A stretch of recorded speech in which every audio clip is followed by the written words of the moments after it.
Hello everyone, welcome to free crash course for competitive exams held by Virat Hindustan Sangam in association with Manifest IAS Bengaluru. So this program is inspired by Dr. Subramaniam Swamy, the stalwart of Indian politics, and it was started on 28th of January, right? So it is convened by Sri Ravi Shankar sir, State Education Convener, VHS Karnataka, and also President of Good Neighbors India, NGO. So I am the chief mentor of your program, Dhanush Kumar. I have the experience of mentoring civil service aspirants for past 5 years, right? Okay, you can watch this program online on the YouTube channel of Virat Hindustan Sangam. So you can watch it here or on the YouTube channel of Udaya News Karnataka. There also you can go and watch the program. So you can connect with us if you have any doubts, any queries, any questions. Please comment in the comment below the videos, and also, but that will have some delayed response. But if you want quick response, please message us on the VHS Education Forum Telegram channel. So I have provided the link here. You will get free mentoring as well there. VHS Education Forum Telegram channel, right? Okay. So here is a timetable. So I have been telling the timetable again and again.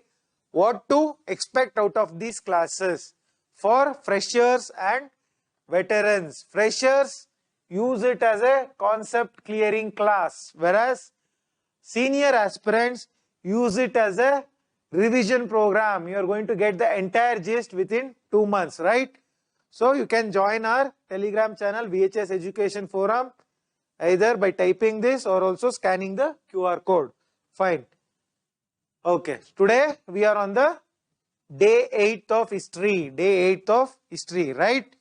Okay. So post-war national scenario. So which war? Post World War II, right? Post World War II, what was the scenario? So we have started this chapter already. So election results. Which election? Provincial election and central legislature. There is an election takes place. Election takes place for the provincial and central legislature. And what was the performance of Congress? Congress performs exceedingly well. It got 91% of non-Muslim votes, okay? And in the Central Legislative Assembly, similar to today's Parliament, their Congress got 57 out of 102 seats, right? Okay. In the provincial elections also, many of the provinces Congress wins, right? Muslim League, it gets 86% of votes of Muslims. 86% of Muslim votes go to Muslim League. It captures 30 seats in the Central Legislative Assembly, right? Okay. So provincial elections also it wins. We have 2 provinces. The provinces are Bengal and Sindh. Okay. Significant features of the election. What was the significant features of the election which takes place post World War II, right? Okay. So here we see communal voting. Communal voting is seen. Communal voting is means what? Hindus vote for Hindus, Muslim vote for Muslims. So this is communal voting. This takes place in the election, right? Along with that, limited franchise. What do you mean by franchisee? Voting rights, right? Only 10% of Indians had voting rights. Today, how many percent? More than 70%. Though we give 100% voting rights, so people who are registered as voters, only 70% of Indians have registered as voters. Fine. Next comes the cabinet mission. Cabinet mission comes in which year? 1946. So who is the head of the cabinet mission? Patrick Lawrence. Patrick Lawrence is the, so he is the Secretary of State. So what do you mean by Secretary of State? I have already discussed. He is a member of British Cabinet. Okay. So along with that, there are other members also. One more person is Stafford Cripps of the Cripps mission fame, right? Next, one more person, A.V. Alexander. Please know the names. Okay. So why do they come? They come, how do we transfer the power from British to Indians? So why with British withdrawal seemed imminent now? So ಬ್ರಿಟಿಷರು ಈಗ ಭಾರತವನ್ನು ಬಿಟ್ಟು ಹೊರಡಲಿಕ್ಕೆ ಅವರಿಗೆ ಸಾಕಷ್ಟು pressure ಇತ್ತು. ಏನಕ್ಕೆ? Why? So here the Quit India movement was a success. Quit India movement had a success, and even rural people had become nationalist, right? Even, and the second most important factor is bureaucracy. Government servants also started supporting the Congress. So they did not support the British, right? Second point. So next, and also British policy of repression, that is suppressing the mass movement has its limitations. It cannot suppress the Indians completely. That had its limitations. Okay.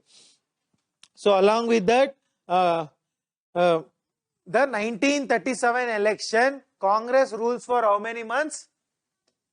28 months. In these 28 months, Congress does lot of good work. That is also there.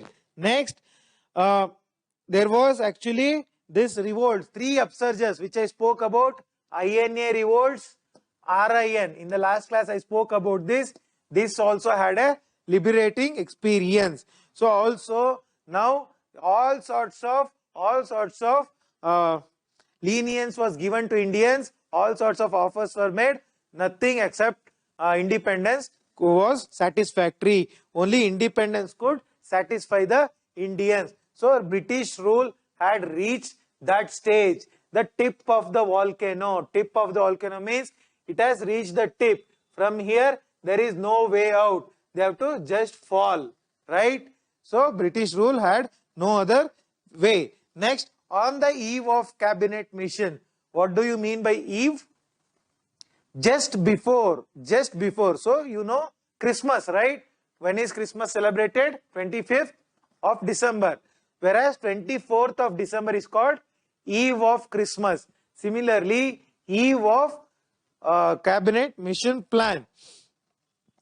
So here Congress demands that the power be transferred to one center. So Muslim League was demanding you frame 2 centers and give one Pakistan center and India center. You give power to both, whereas Congress was demanding one center. Okay. Next, British actually wanted, by now British policy also changed. So till 1945 Simla plan, right? Wavell plan, till then they supported the Muslim League. Now they are saying no separate nation. British say only one nation, because if they do 2 nations, it will be bad for British name. British will carry bad name, right? So this was what was the position of Indians on the eve of cabinet mission plan. So cabinet mission arrives. It arrives to India. So what were the issues in front of them? One is interim government, that is ಮಧ್ಯಂತರ ಸರ್ಕಾರ. ಬ್ರಿಟಿಷರು ಹೋಗದ ಮೇಲೆ ಮತ್ತೆ ಭಾರತ ಸರ್ಕಾರ ಸಂಪೂರ್ಣವಾಗಿ ಚಾಲ್ತಿಗೆ ಬರೋಕ್ ಮುಂಚೆ ಮಧ್ಯಂತರವಾಗಿ ಒಂದು ಸರ್ಕಾರ ಬೇಕು. ಅದ್ರ ಬಗ್ಗೆ they talk. Next, procedure for framing a new constitution. How it would be formed, that will also be discussed in the cabinet mission plan. So what is the cabinet mission plan? What are the main points, right? So they reject Pakistan. Cabinet mission plan, please remember, Cripps mission allows Pakistan, cabinet mission doesn't allow Pakistan. Please remember the difference, right? Okay. So, and also, why do they reject? Because Pakistan will be in the two places. One is west, another is east. There will be difficulty. That is one thing. Next, communal self-determination. That is, if Pakistan is given, Sikhs will demand Khalistan. That is also there. Next, regional ties. That is, Bengal had to be divided, Punjab had to be divided into two Punjabs and two Bengals. That will also be problematic, right? So, also armed forces will also be divided. That is also problematic. So, what they do? They do grouping. So, they do grouping. Three groups they form. What are the three groups formed by cabinet mission? Section A states, Section B states, and Section C states, right? So, Section A, what were the states? You need not know the exact states. Just remember, Section states, A states were Hindu majority. They were Hindu majority states. Whereas, Section B states, Section B states were Muslim majority states, which were on the either side of India, right? Northwest and east. Okay. Next, Section C, also Muslim majority. So, this is western side, that is today's Pakistan. This is eastern side, that is today's Bangladesh, right? So, this is the India we have today. Section B went into Pakistan. Section C went on to become Bangladesh, right? Also, the cabinet mission gives three-tier executive and legislature, right? What are the three-tier? How many tiers do we have now? We have two tier plus one tier of Panchayati Raj, right? Panchayati Raj is the third tier. But in the cabinet mission, they don't give Panchayati Raj, they give provincial, sectional and union. Provincial, individual states, section, group of states, union, entire India. Okay. Next. So, Constitutional Assembly would be elected indirectly by proportional representation. Constitutional Assembly would be elected indirectly by proportional representation. I have spoken about it in polity, right? Next, Constitutional Assembly will sit separately. Group A states will sit separately, B states will sit separately, C states will also sit separately to decide the constitution of the provinces. But when they have to, this is separate for province. But when they have to decide the constitution of the union, they sit together, right? Okay. A common center for defense and communication. What is the role of union? So, provinces will have all the powers, but union has few powers: defense, finance, defense, communication and external affairs, right?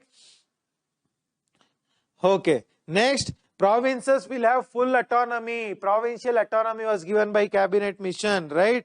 So, and also princely states till now under whose control? Under British control. Later on they say you can either join India or Pakistan, right? Okay, also here one provision is there. See, provinces get together and become sections, right? So here the cabinet mission says this section, if a province has joined, suppose the Punjab province has joined the section of this, that is B section, that is Western Pakistan. After 10 years, they can come out of that section. That is one point very important. At this point, I'll tell you why. Next, different interpretations. So, the Congress say the grouping was optional. Say this grouping, right? The Congress says it is optional. It can be done or it may not be done. Whereas League says this grouping is compulsory. Hindus, Muslims grouping is compulsory. So, what happens? So what happens? They interpret it differently, but the cabinet mission says grouping is compulsory, right? So main objections. Congress say 10 years. This is too much a time. Rather, the provinces should have an option that they need not join the section in first place, right? So if cabinet mission say you join the section, then after 10 years you get out of the section, right? But Congress says they need not join. First of all, they need not join the section. That is why I told that point is important. Okay. Next we have league says, and also in the princely states actually in the Constitution Assembly has nominated members. Congress say even princely states should have elected members. So Muslim League says the section B, that is sections are compulsory. Sectioning is compulsory. Congress says it need not be compulsory. Next, acceptance and rejection. Acceptance and rejection. Both of them accept on different states, different dates. Okay. Wavell's breakdown plan. So what is Wavell? Wavell, who is Wavell? Is a viceroy, right? Is a viceroy. So Wavell says we will see. Suppose, okay. So what happens? Suppose this is your India. Let's assume this is your India. So here is Pakistan, here is Bangladesh, right? So Wavell says we will give India to Indians and take British power to this province and this province.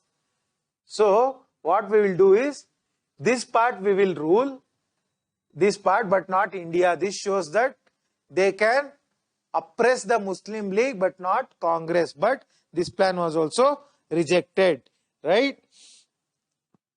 Okay.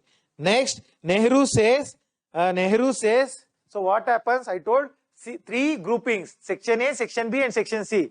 So in 1946, Nehru says, though he agrees initially compulsory grouping, he says the compulsory grouping need not be compulsory. He makes this statement and suddenly the Muslim League gets angry and they give call for direct action.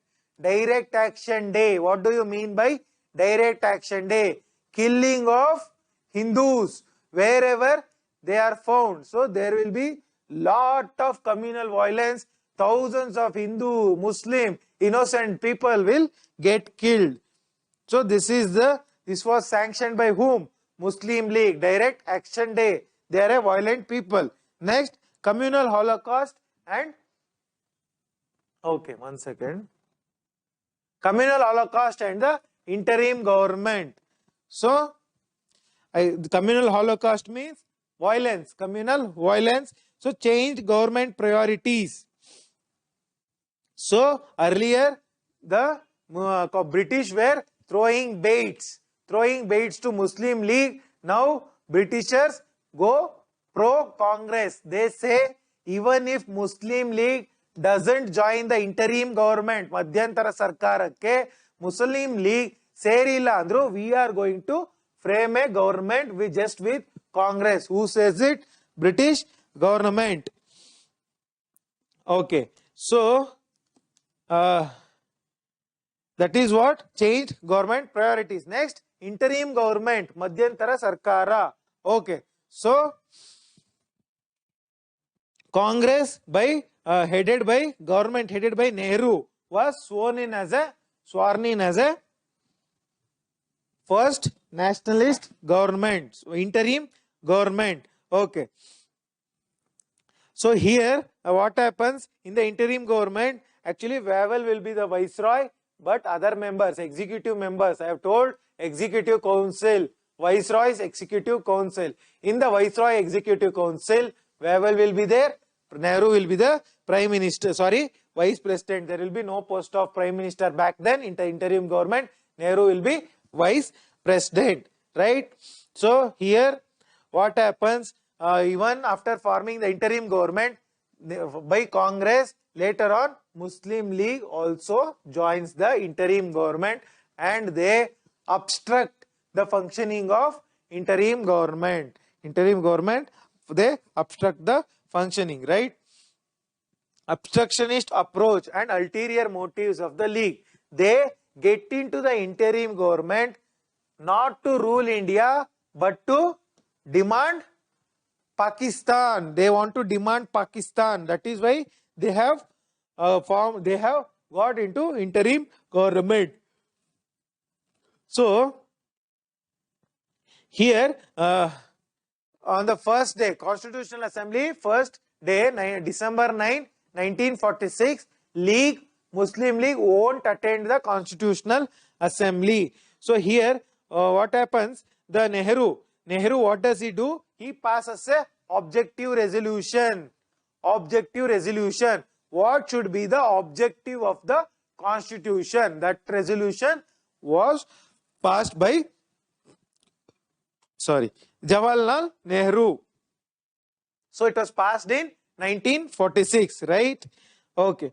So here they Liaquat Ali Khan, Pakistan's first Prime Minister and also Finance Minister in the interim government, he obstructs the functioning of the interim government. So they clearly, just like earlier Swaraji strategy. So Swaraji, what they used to do, they got into Central Legislative Assembly just to create obstruction. Similarly, Muslim League got into interim government just to create obstruction for Congress. Okay, next, birth and spread of communalism. How did communalism, that is ಕೋಮುವಾದ ಭಾರತದಲ್ಲಿ ಹೇಗೆ ಉದಯಿಸಿತು ಮತ್ತು ಹೇಗೆ ಬೆಳೆಯಿತು, right? Okay, characteristic features of Indian communalism. So we have many types of communalism. The first type is communal nationalism. So what is communal nationalism? So a group of people, see, you belong to some particular religion. So you belong to some particular religion. You only that religion should form a nation, right? You belong to one particular religion. That religion should only form the nation. So here all the people who are in that religion, their interests, their goals are same. That is what is communal nationalism. Next part is liberal communalism. Liberal communalism. Okay, so here what they say, if two religions are there, if the interest in religious peers are different, ಧರ್ಮದ ವಿಷಯದಲ್ಲಿ ಅವರ ಅಭಿಮತ ಬೇರೆ ಇದ್ರೆ, ಧರ್ಮೇತರ non religious also their interests are different. Secular objects and religious objects, their interests are different, right? This is said by whom? A liberal communalist. Next, we have extreme communalism. Extreme communalism. What is extreme communalism? That here what they say, religion and secular sphere interests are different, right? ಧರ್ಮ ಮತ್ತೆ ಧರ್ಮೇತರ ವಿಷಯಗಳಲ್ಲಿ ನಮ್ಮ ಅಭಿರುಚಿ ಬೇರೆ ಬೇರೆ, ಹಿಂದೂಗಳದು ಮತ್ತು ಮುಸಲ್ಮಾನದು ಅಂತ ಹೇಳಿದ್ರೆ, ಇಲ್ಲಿ ಎಕ್ಸ್ಟ್ರೀಮ್ ಕಮ್ಯುನಲಿಸಮ್ ಅಲ್ಲಿ ಬೇರೆ ಬೇರೆ ಅಷ್ಟೇ ಅಲ್ಲ, we cannot live together. We cannot live together. That is why this is extreme communalism is a violent movement. Clear? Okay. So when did this communalism start? Actually, it was there as a feature throughout India's history. Throughout India's history, it is there, but it got fueled after the 1857 Sepoy Mutiny, right? After 1857 Sepoy Mutiny.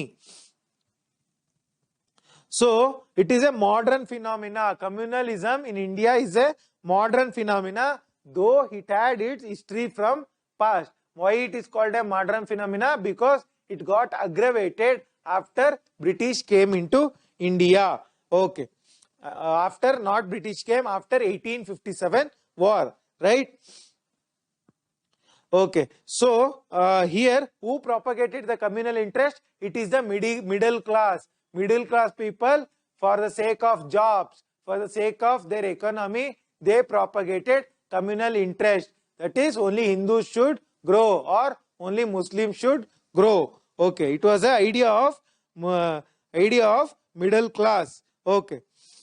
Also, conservative reactionary elements, conservative paramparika, Sanatana Dharma, Sanatanis, whom Gandhiji called as Sanatanis, they gave support to this communalism. Andre ಧರ್ಮ ಕೋಮುವಾದಕ್ಕೆ ಸನಾತನಿಗಳು support ಮಾಡಿದ್ರು. Reasons for growth of communalism. Why did communalism grow in India? Socio-economic reasons. So, what is social? Hindu-Muslim interests were different in language. Our languages were different. Our cultures were different. Our caste system, even Muslims has caste system, that was different. Social status was different. Food was different. And also dress habits. The dresses we wear were different. That is today's hijab versus saffron shawl. Right? So, many things were different. Okay. Also, Muslims remained traditional. They remained traditional. They did not have a modern outlook, right? Whereas among the Hindus, the number of people who had modern outlook were more. And also, the Muslim community was poor. Economically, it was poor compared to Hindus, right? So, in West Bengal, the zamindars were Hindus, whereas peasants were Muslims, right? Next, also educated Muslims, there was very few opportunities. So, they wanted government job. So, that is why they go to British. They become British tools, British pawns, right? Okay. So, because of all these socio-economic reasons, what happens is this communalism breeds. Because obviously, when there is job scarcity, there is no jobs, there will be competition among Hindus and Muslims for the same jobs. When there is competition, obviously religion, communalism will grow. Okay.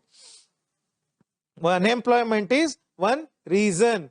Also, there were talks of Hindu nationalism and Muslim nationalism, right? So, what Hindu nationalism? India is a Hindu nation or a Muslim nation. They used to fight. All these reasons are responsible. Next policy is British policy of divide and rule. British constantly divided the Rajas. They divided the provinces. They divided the Indians. They divided Hindus, Muslims as well. Even the SC/ST population, they tried to divide. So, there is a lot of division. They divide and rule. That was a policy, right?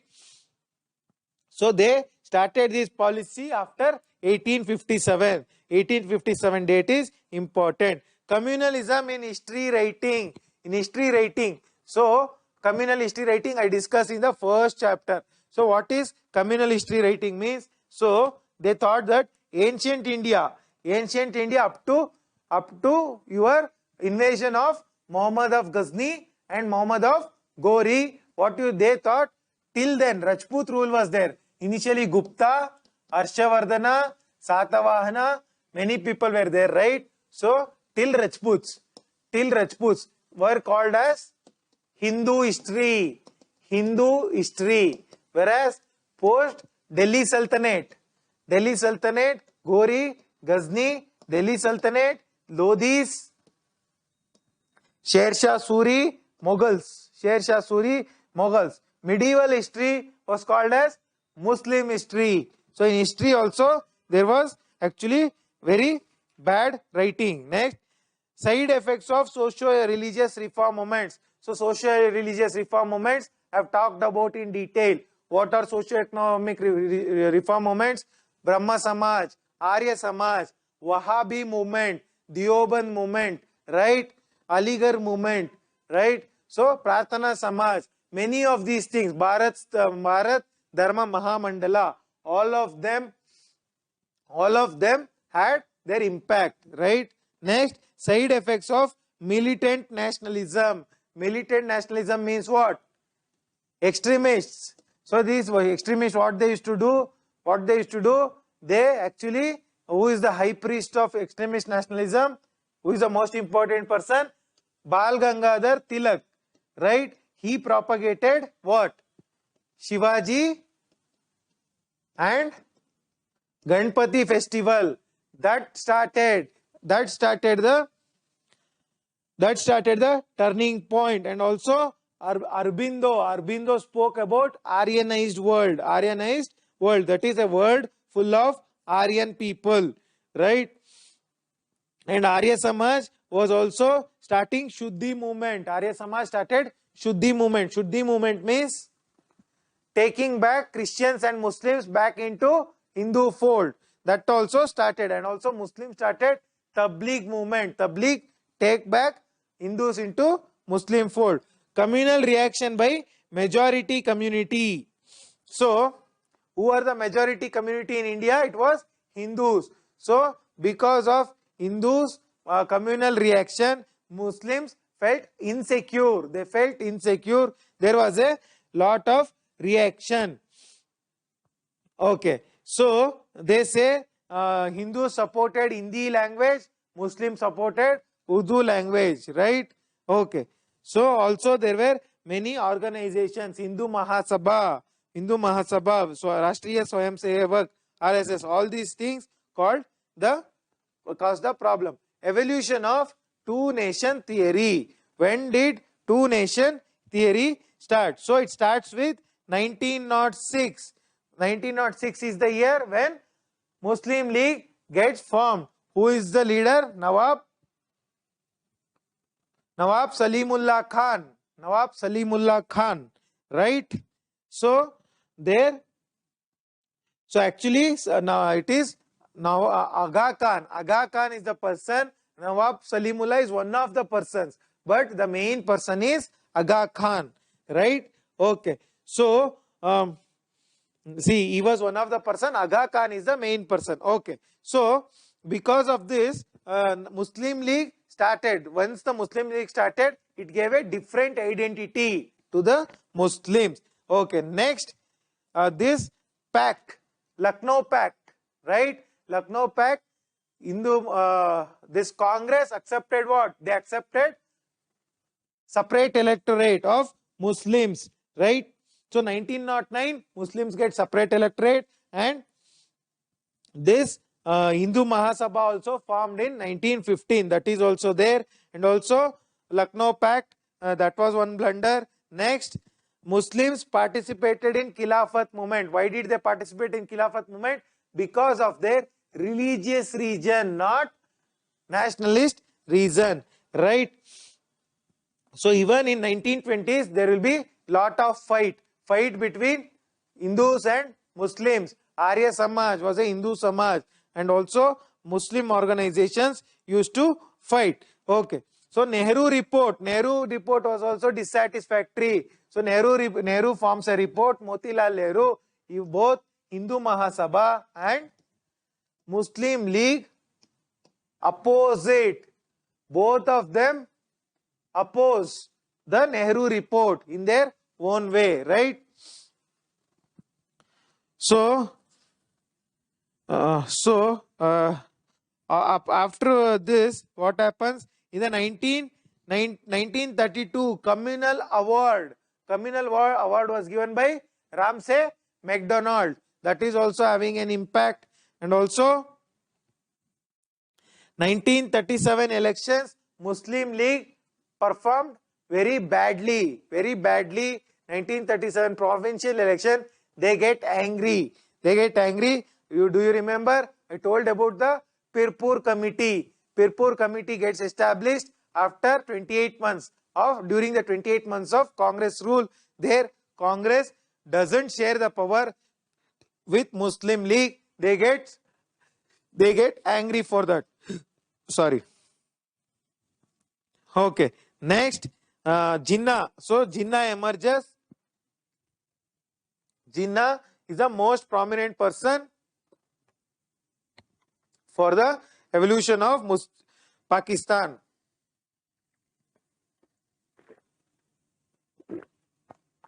Okay. Next, March 24, 1940, Pakistan resolution is passed. Pakistan resolution was passed in 1940, right? During Second World War. So during Second World War, lot of things happen. Quit India movement, Muslims don't participate. Next, this Shimla conference happens. There, actually, they get a lot of benefits, and also cabinet mission, they don't get benefits. So all these reasons actually culminate in the formation of Pakistan, right? Independence with partition. Independence with partition. One second. Okay.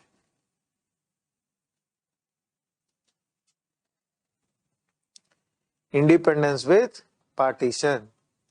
Okay. Attlee statement. Who is Attlee? British? Clement Attlee, British Prime Minister. So, during Clement Attlee only, India gets independence. Probable question in your prelims, right? So, he says, Attlee makes a statement, Clement Attlee, that he gives the statement on February 20th, 1947. What is the statement? 1948, June 30, India's British rule in India is going to end. He gives a specific date, and he says British would transfer the power either to one India or two Indias, that is India and Pakistan. And also he says our responsibility with respect to princely states will also end. Okay. Next, Mountbatten will come as a viceroy. That is also said by Clement Attlee, right? Clement Attlee statement important. Why a fixed date? What is the fixed date? June 1948 is the fixed date for independence. So they say, why fixed date? If the date is fixed, it will shock the Indians, and also it will show that British are genuine in their work, right? Next, there was a lot of issues. Constitutional crisis was developing. There was no proper constitution. Muslim League had given the call for direct action day. Because of all this, he gives a fixed date. Clear? Next, Congress stand. Okay. So what happens? Congress actually here in February, Congress accepts Pakistan. Why? Because there will be lot of communal violence. One, and there is no constitutional progress. Muslim League in the Constitutional Assembly was creating deadlocks, right? Okay. Next, independence and partition. Independence and partition of India. Okay. So, what happens? There will be lot of communal riots in the Bengal and Punjab region. Too much people get killed. So, 1947, March 10, Nehru says, we are okay with the cabinet mission plan. That is division. So, now comes Mountbatten as the viceroy. Why Mountbatten as the viceroy? Because Wavell had created lot of problems. He was not able to solve. So, Mountbatten came. So, he came to take quick decisions. Quick decisions had to be made. That is why he comes to India. So, and also he had the mandate. That is, he had a clear direction that we have to quit at the earliest. We have to quit India at the earliest. And also, Jinnah was adamant. Jinnah did not want anything except Pakistan, right? So, all these things, because of this, to resolve this deadlock, Mountbatten comes. Mountbatten Plan, June 3rd, 1947. So he gives the plan also called as freedom with partition formula. Freedom with partition formula. What are the main points of this formula? So Bengal and Punjab. Here is Bengal, sorry, here is Punjab, here is Bengal, right? So their assemblies, provincial assemblies are there, right? That is similar to today's state assembly. They will meet and they will decide whether Punjab has to be divided, and also similar in the Bengal. Okay, that is the first point. So in the case of partition, two constitutional assemblies, if partition is carried out, two constitutional assemblies would be done. Next, Sindh, which was there in northwest, that is Pakistan side, it will take its own decision, right? So along with that, the Mountbatten Plan has some pro-Congress points. What are the pro-Congress points? Independence for princely states. Independence for princely states? No. No independence for princely states. Next, independence for Bengal. Independence for Bengal is also ruled out.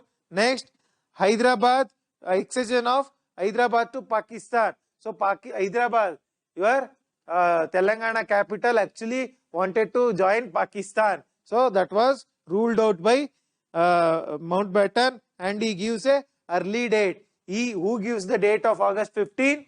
Actually, August 15 date was given by Lord Mountbatten. Next, he sets up a boundary commission. Who is the head of the boundary commission? Radcliffe. Radcliffe is the head of the boundary commission. Why? Congress. No. So also he gives, freedom with partition formula, initially he gives dominion status. So dominion status was initially given. So till now, Congress did not accept dominion status. Why did Congress accept dominion status now? Because it ensures quick transfer of power. We can later cancel dominion status also, but initially it will give quick transfer of power.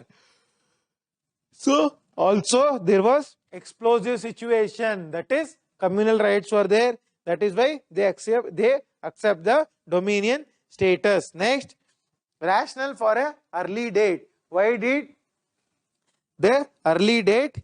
The British gave early date. Initially they say June 1948. Why now August 15, 1947? Because there was lot of communal riots, constitutional deadlock. British wanted to escape.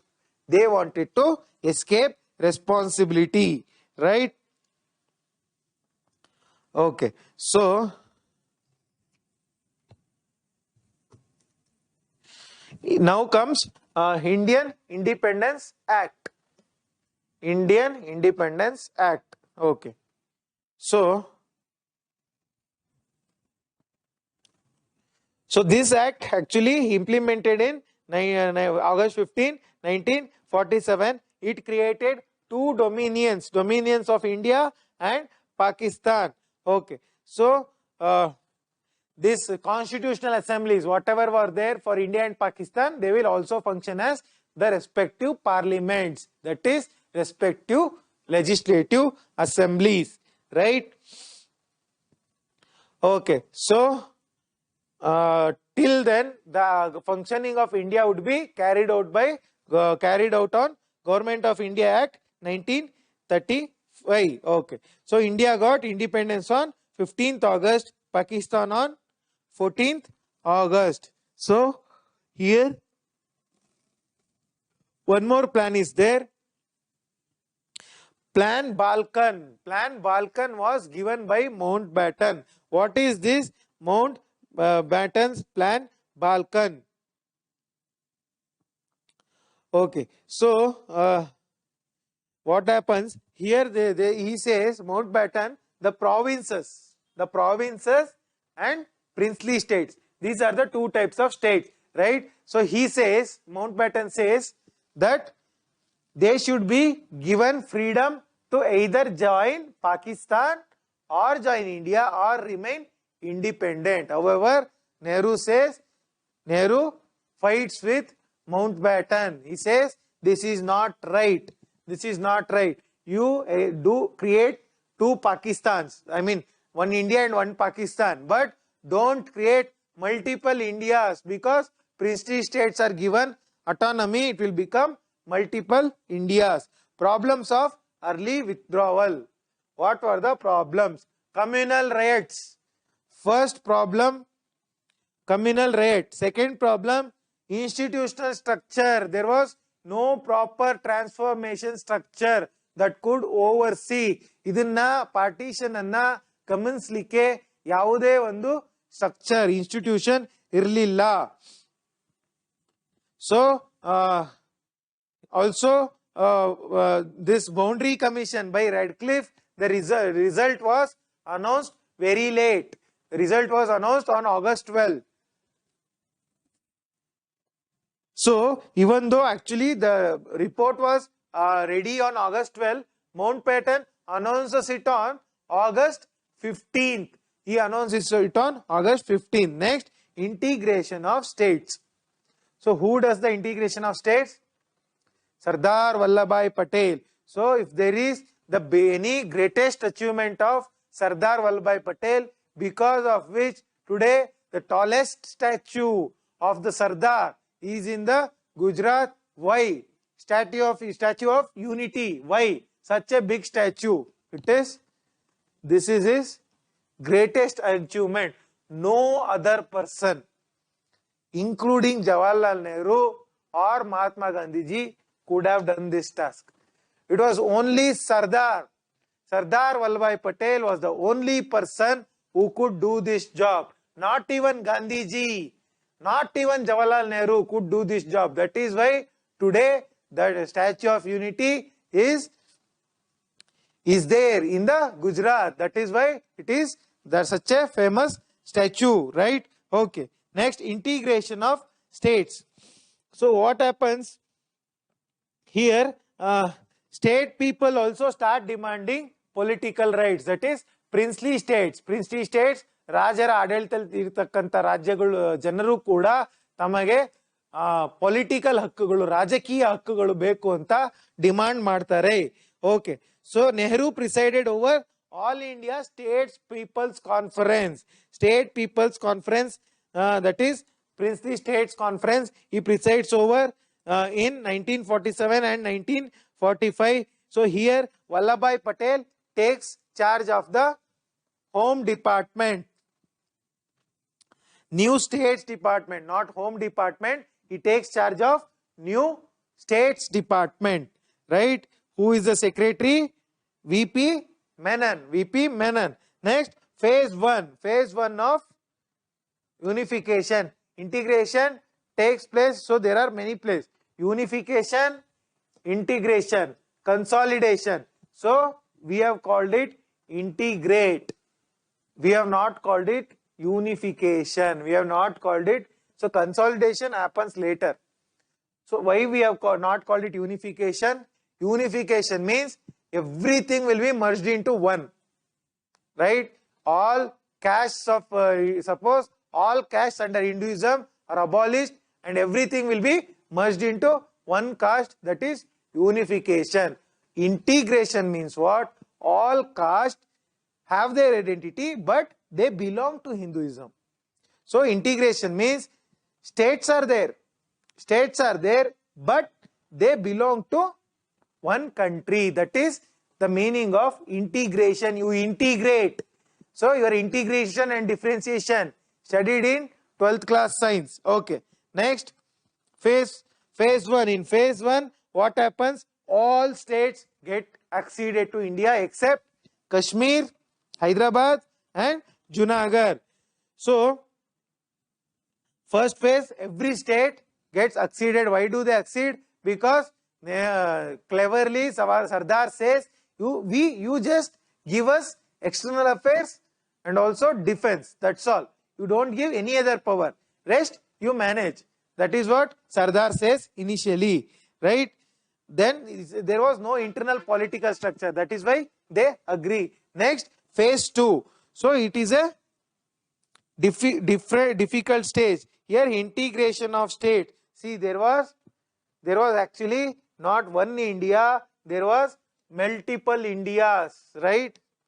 There was multiple Indias.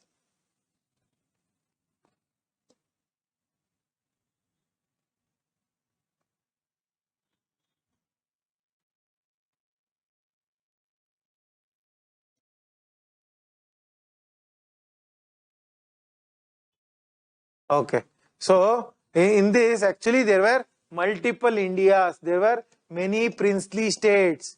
Many princely states. This had to be made into proper state system. So here what they do, there were small units. Small units, like what? There were princely states like Hyderabad was there, Mysore was there, Travancore was there. Also, there were big units like Kathiawar.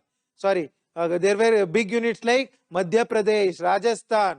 So, all these small things and big states had to be merged into multiple states. So, this was the second phase. Next, inevitability of partition. Why partition was inevitable? Why Congress accepted partition, right? Okay.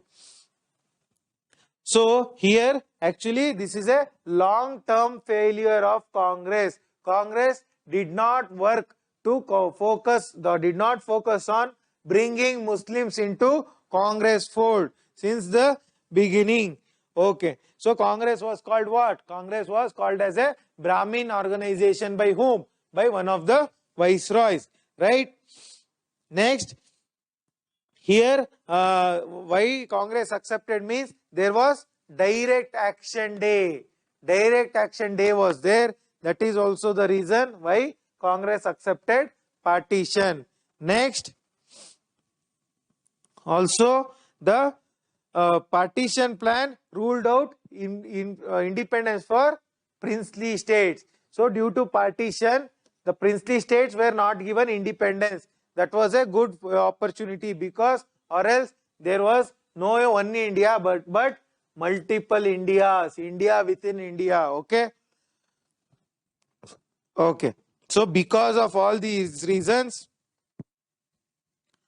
so even cabinet mission plan, there also the Congress accepts compulsory grouping. So because of all these reasons, the Congress had to accept partition. There was no other way out. Next, constitutional developments between 1770. So that is what we ended the main history thing till here. Independence and partition. This is where your modern history till partition ends. Next, we will look into multiple aspects of British rule. Multiple aspects of British rule. Yes. So first, India under British rule. So all of these things I have discussed in detail in polity as well as in the history section. But I am going to just give a overview, right? Constitutional, administrative and judicial developments under whom? Under British rule. Okay.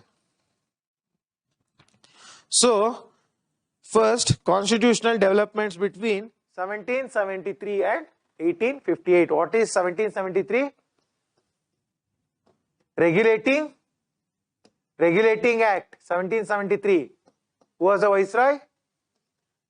Warren Hastings. 1858, Viceroy Canning. So which act here? Government of 1858, Government of India Act, right? Okay. So Regulation Act of 1773. Okay.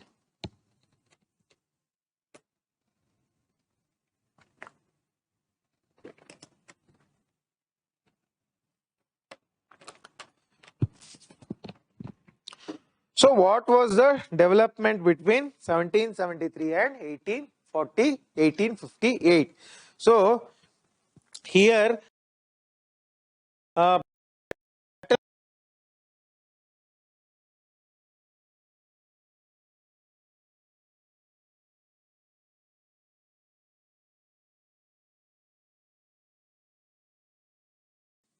64, the East India Company got what right? They got Diwani right. Diwani right of what all province? Bengal, Bihar and Orissa, right? Next, 1765 to 1772, there was dual government in Bengal, right? Rampant corruption was there, and also company went bankrupt, but employees Act of 1773. So it was formed to regulate the British activities. I have discussed in detail, so I'll just skip through. So it is the first time the British recognized the company role legally in India. Next, revenue affairs and civil and military affairs had to be given to British Parliament. Okay, British Cabinet. Next, also they designate Governor of Bengal as Governor General of Bengal, and a Supreme Court was established. The centralization of power. Centralization of power. Okay, that is Bengal, Bombay and Madras was brought under Bengal. Next, Pitt's India Act of 1784, very important act. So here a board of control, court of directors was set up. Board of control and court of directors was set up. Next, Governor General was to have a council of 3, council of Madras and Bombay members, right? Next, it prohibits war. British were going into so many wars. It generally prohibits the war. Next, Charter Acts of 1793 to 1853. 1793, what it says, company's commercial contract was renewed for 20 more years, and British had to pay, company had to pay 5 lakh rupees to British government, and also this senior officials should not go out of country without permission of government. Next, the company was allowed to give trade privileges to company employees. Okay, so to individuals as well as company employees, they could give trade privileges and revenue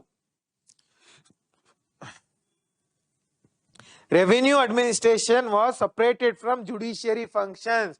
Revenue, that is your Kandaya department, that was separated from judiciary courts, right? Next, Charter Act of 1813.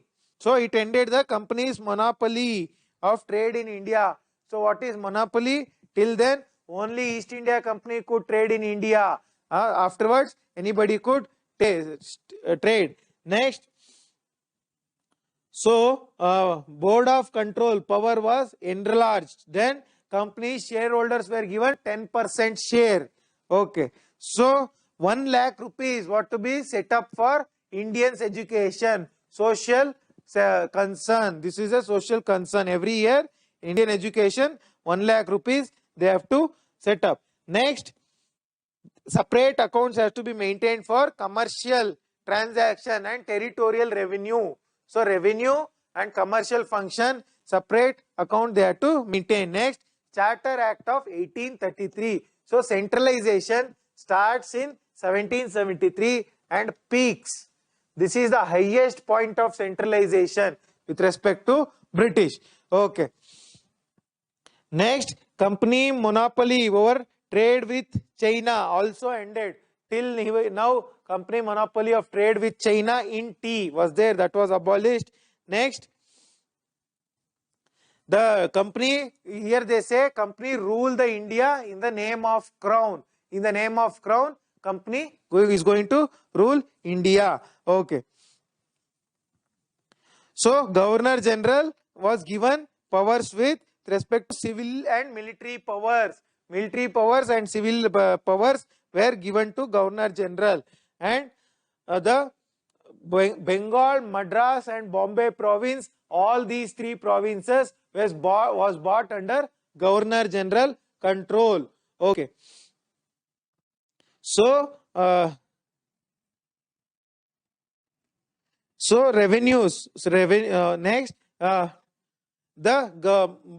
Madras and Bombay governments did lose their legislative powers. That is, Madras and Bombay earlier had, they could form their own laws. Now that was abolished. Now that was also abolished. Okay. So Indian laws were codified and consolidated. Here Indian laws were codified and consolidated. So who consolidates Indian's law? Indian's law was consolidated by Lord Macaulay. Macaulay is the first law commission in India. That is pre-independence commissioner, chairman, Lord Macaulay, right? Okay. Next, a law member was added to the council. So, Viceroy council used to be there. For that, a law member gets added. So, law was treated as a special function. Next, 1853. Okay. Strength of court of directors was reduced, and also companies' patronage over services, companies' patronage over civil services was removed. Law member became a full member. Law member became a full member, right? And also legislative function was separated. So this is when first Central Legislative Assembly forms. Okay. So a 1958 Act. So here what happens? They British take over the entire India rule. Company rule was abolished. Okay, Governor General becomes Viceroy. So developments after 1858 till independence. So everything I have discussed in Indian polity, just giving a review. 1861, 1892, 1909, 1919. So Indian Council Act 1861. So here non-officials in the councils, there will be provision for non-official representation in central and state legislative bodies. Next, portfolio system. What is portfolio system? Today we have what? We have finance ministry, home ministry, defense ministry, so many portfolios. That was started in during Canning, 1961. Next, the government of Bengal, Bombay and Madras was given legislative powers. So here they take away the legislative power of Bombay and Madras. So here they give back the legislative power. Decentralization starts. Next, Indian Councils Act 1892. So this we have seen in history only. So legislative council was enlarged. First point. Next, there was indirect election by the process of nomination that was introduced, and also there was actually budget could be talked about budget. Members could express view on budget. Next, Indian Council Act, the Indian Council Act 1909. See, till here it was called as Charter Act. From here it is called Councils Act, because when does council gets established? 1853. Afterwards council gets established. 1909 Indian Councils Act, also called as Minto-Morley reforms, right? So here legislative council numbers was increased, and also first member into Viceroy Executive Council. First time a Indian will enter Viceroy's Executive Council. That person's name is Satyendra Prasad Sinha, SP Sinha. So who is the first Indian civil servant? Satyendra Nath Tagore. Don't confuse between Satyendra Nath Prasad and Satyendra Nath Tagore. Satyendra Nath Tagore, first Indian civil servant. Satyendra SP Sinha, Satyendra Prasad Sinha, 1909 Viceroy Executive Council member, right? Next, okay, the powers of legislative councils were increased. Central and state levels legislative council powers are increased. Next, 1919 Montagu-Chelmsford reforms. So here bicameral system was introduced at the center. Next, communal representation was given to Sikhs, Christians, Anglo-Indians. Diarchy was introduced in the province. So many other provisions. You can look into it in your Lakshmikant, also here. Simon Commission comes in 1927. Lot of opposition to this commission. This commission comes to review this act. However, lot of opposition, right? So this commission submits a paper, submits a report to the British. In turn, they bring out a paper. So a white paper on constitutional reforms was white paper on constitutional reforms. Name is important. This was bought by the British government in 1933 after Simon Commission submits its report. Next, Government of India Act 1935, right? So here diarchy, so central level diarchy is introduced. Central level earlier, provincial level diarchy I have already told. Next, federal legislature was to have two chambers, that is upper house and lower house. That was reiterated, and three lists was given: union list, federal list, provincial list, and concurrent list. So provinces, there was diarchy, that was abolished. Next we have communal electorate was further extended to depressed classes, women and labor. So many of the provisions you can look into your Lakshmikant. So I have also discussed in the Lakshmikant in detail. Next, evolution of civil services in India. How did civil service evolve in India? Civil service is your IAS and IPS. And of course, all the other services. But civil service means generally it comes to our mind, it is IAS and IPS, right? Okay. Evolution of civil services in India. So, Cornwallis role. So, he is called the what? So, he is the first person who brings in civil services in India, right? Why civil services? Means company had many works. So there was military works were there, revenue work was there, commercial work was there. So many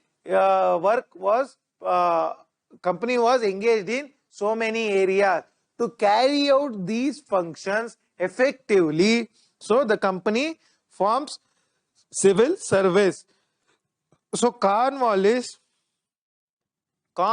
was the first person to bring organized civil service. Organized means what? Proper hierarchy. Level 1, level 2, level 3. Like this. From your village accountant up to district magistrate, proper civil service was given by Cornwallis. He gives high salary first to the civil servants. Why high salary? To reduce corruption.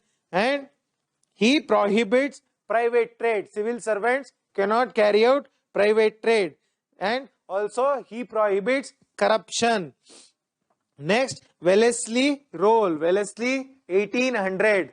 1800 he becomes the Viceroy or Governor General. So till 1858 it was called Governor General. Only after 1858 the name Viceroy comes. So Wellesley actually not much work with respect to civil services, but he sets up a college, but that gets abolished later on, not very important. Next, Charter Act of 1853. So here 1833, what happens? 1833, there is a provision, there will be a provision that Indians should be taken into what? Indians should be taken into civil service. However, this gets enacted only in 1853. So, it opened the civil services for Indians, that is open competition. So, however, higher civil services, Indians could not go. Higher civil services, they could not go. So, because British did not trust the Indians, they did not give higher services, right? So it was reserved only for Europeans. Next, Indian Civil Services Act of 1861. This act is very, very, very important. So actually there is Indian Councils Act, right?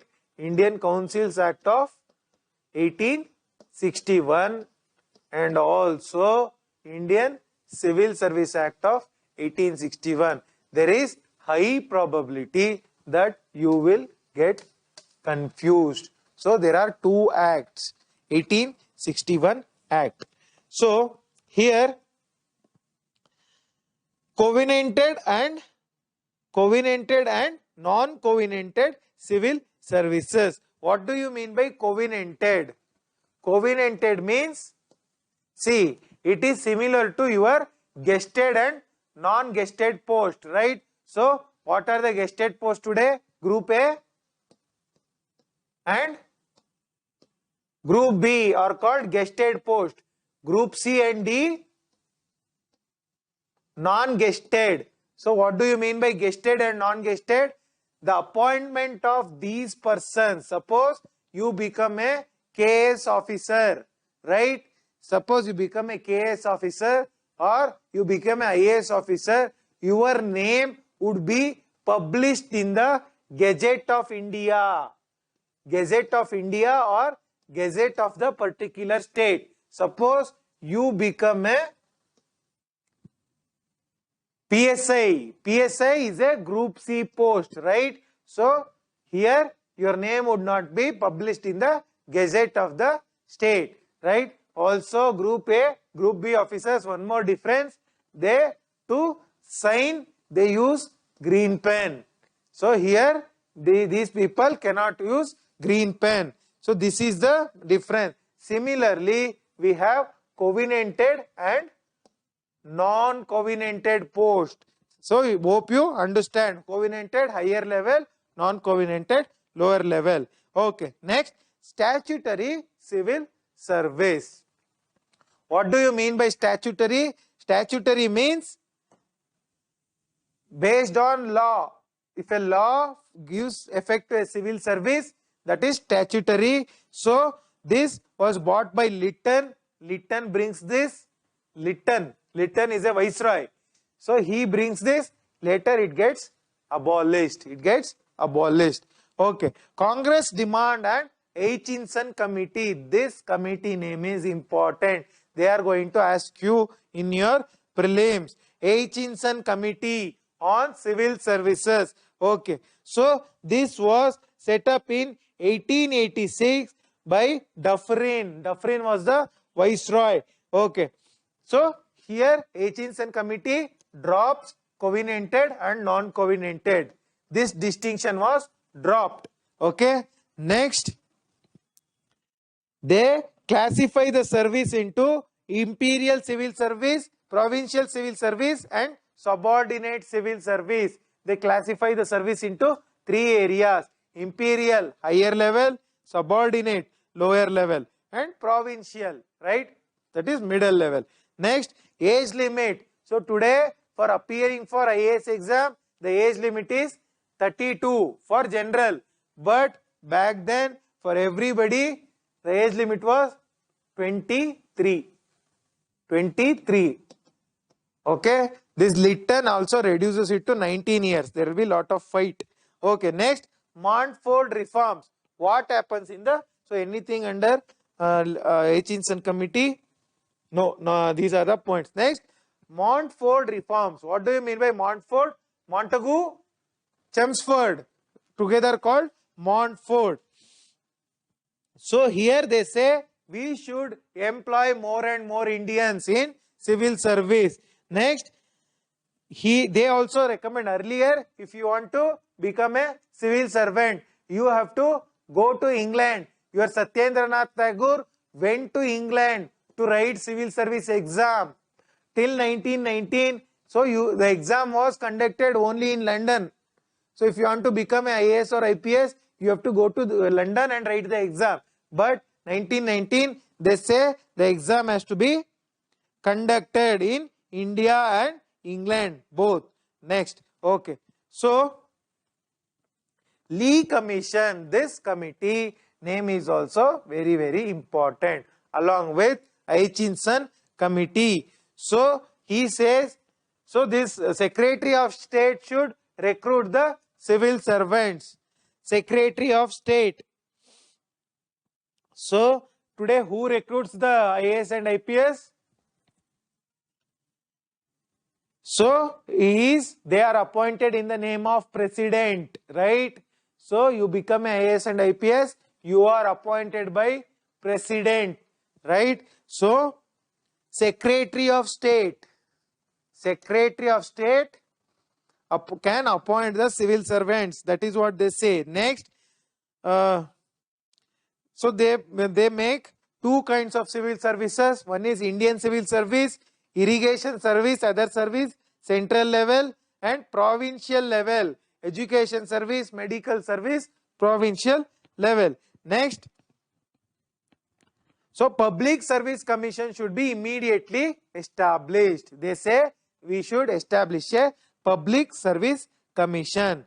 Okay. Next, Government of India Act 1935. What does this act say? This act says you establish FPSC and PPSC.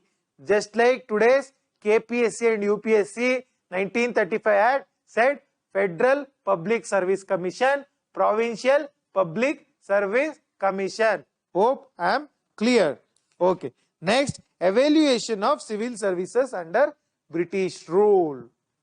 What was the evaluation of British civil services under the British rule, right?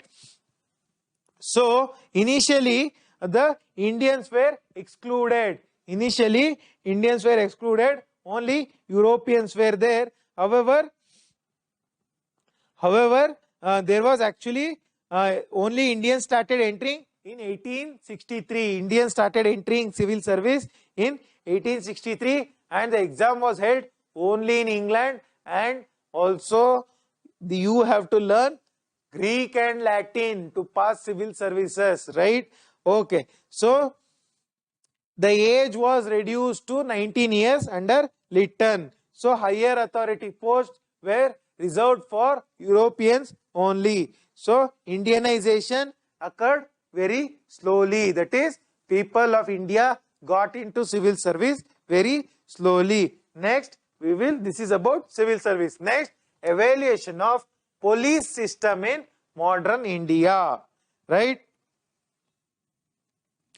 So how did police evolve in India? In Mughal system, there was no formal police. Mughals, there was no formal police. There were Faujdar for maintaining law and order, Amil for revenue collection, Kotwal for city. Kotwal used to be there for city. And also in Bengal, Bihar and Orissa, there were Zamindars and Tanedars. Zamindars used to maintain Tanedars. They used to be like local police. Okay. So in 1770, what do British do is they abolish Faujdar and Amils. So, but Warren Hastings, 1774, he establishes Faujdar. Faujdar means just a police, right? A name in Urdu. Okay. So they establish Faujdar Thana. Faujdar means also you can relate it with inspector, right? So they establish Faujdar Thana. Next, 1791, there is a system of Thanas. Thanas today you call as circle inspector, right? Circle inspector. Once you get into PSI, after now though it will take 15 years to become circle inspector, right? Circle inspector means how many stars? 3 star. It will take minimum 15 years now. So there is lot of very less vacancies. Okay. So this the thanas, circles, and also circles. That is, if a district is there, it was divided into multiple thanas. This was done, and also a daroga, that is SP. SP is also called daroga. In a district, sorry, Tanas under a daroga. Daroga means inspector, circle inspector, and your superintendent of police was their SP. This was introduced by Cornwallis. Next, Mayo appointed SP for a district, and also Goendas. Goendas means Goendas, not Govindas. Goendas, Goyendas, Goyendas. They were what? Spies. They were spies, not SPICE, SPIES. Spy, Gudachararu. Okay. Next, Bentinck. Under William Bentinck, so what does he do? He does a very bad thing. He abolishes the office of SP and transfers the power to district magistrate. So there will be lot of pressure on district magistrate, and there is a bad police force. Next we have a police commission. Police commission 1860. There is a police commission. Police commission 1860. Indian Civil Service Act 1861. Indian Police Commission 1860. Okay. Next, this commission says there should be constabulary. That is, proper constable system should be there, and a IG should be there. IG. That is, suppose in Karnataka has how many IG ranges? Karnataka has some 6 IG ranges, right? Southern range, central range, eastern range, northeastern range, western range, northern range. So totally some 6 ranges are there. These ranges are, so what are ranges means? Districts. Some districts form one range. 5 to 6 districts form one range, and this range districts are headed by whom today? SPs, Superintendent of Police, Police Varishtadhikarigalu. So, and also Inspector General of Police at the provincial level, right? Okay. So, here Curzon, under Curzon, a police commission gets established. Under Andrew Fraser, police commission gets established under Curzon. So what does he say? He say open police training schools, PTC, police training schools, PTS should be established. Okay. Next, and he advises criminal investigation department, CID should be established. Okay. Next, we have so next we'll talk about the military under the British. How did? So military is the missionary. Military and police are the two missionaries based on which English British rule survived in India. These two missionaries were the basement for British rule, right? Okay. So there were two kinds of armies. One is company army, another is queen army. There were two kinds of armies, right? Next, so what they say is, after 1858 war, they declare that Indian troops, that is Indian soldiers, should be used for external occupation. That is, if British fight a war with Myanmar or Tibet or Afghanistan, there Indian soldiers should go, whereas British soldiers should safeguard India. So there are two policies. One is defensive policy.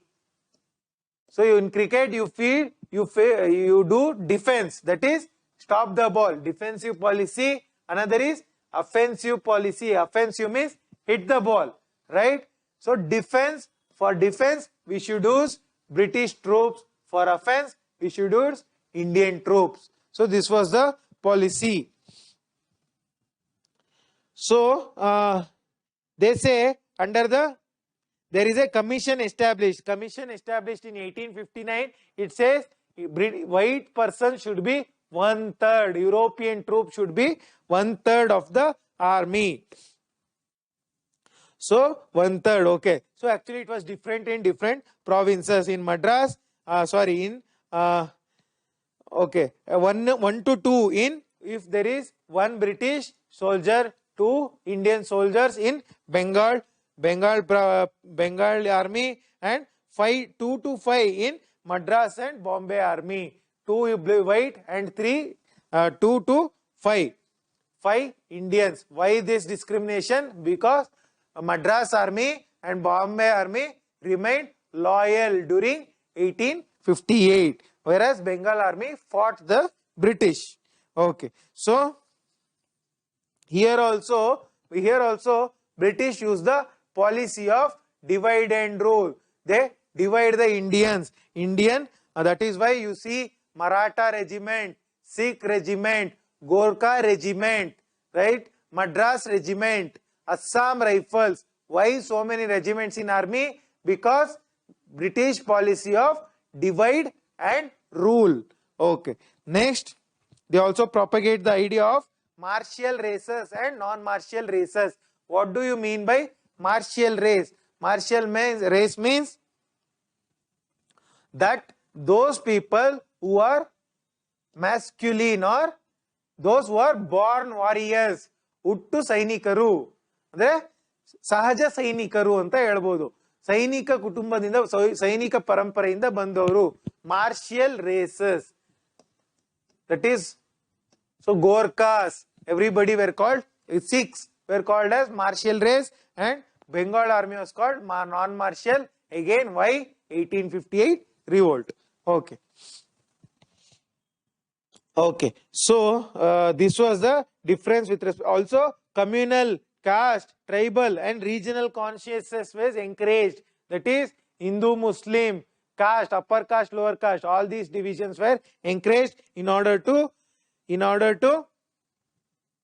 divide and rule. Next, development of judiciary in British India. How did court system develop in India?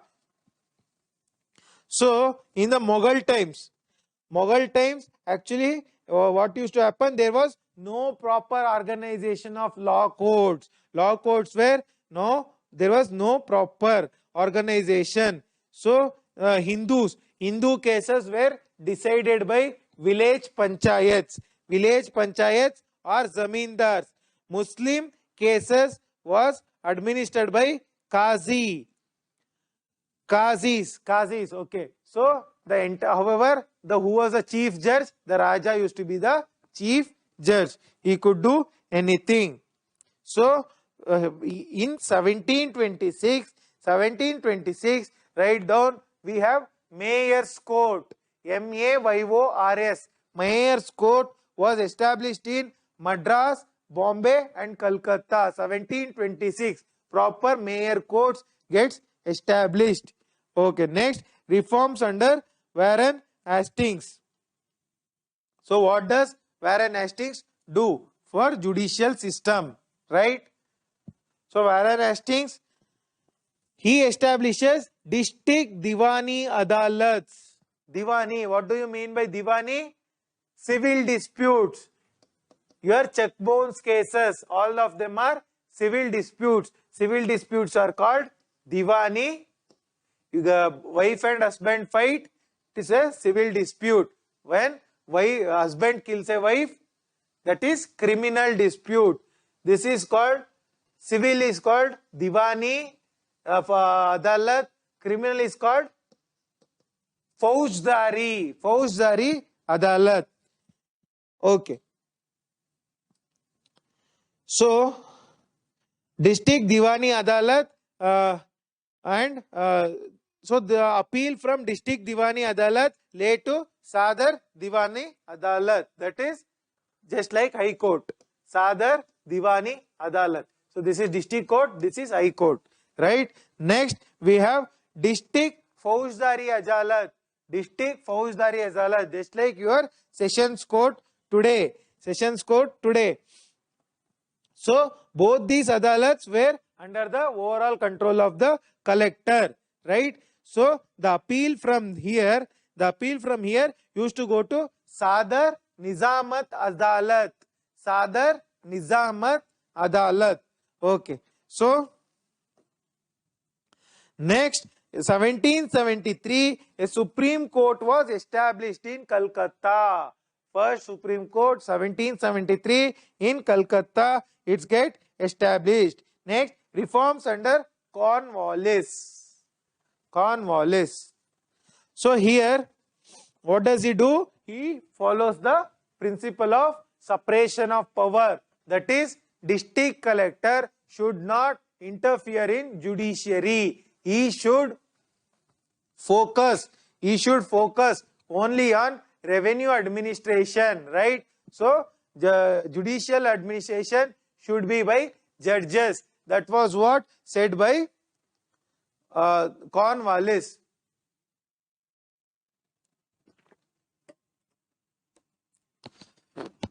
So here, so instead of Faujdari Ajalat, this was abolished by Cornwallis. Instead, he establishes circuit courts. Circuit courts gets established. Okay.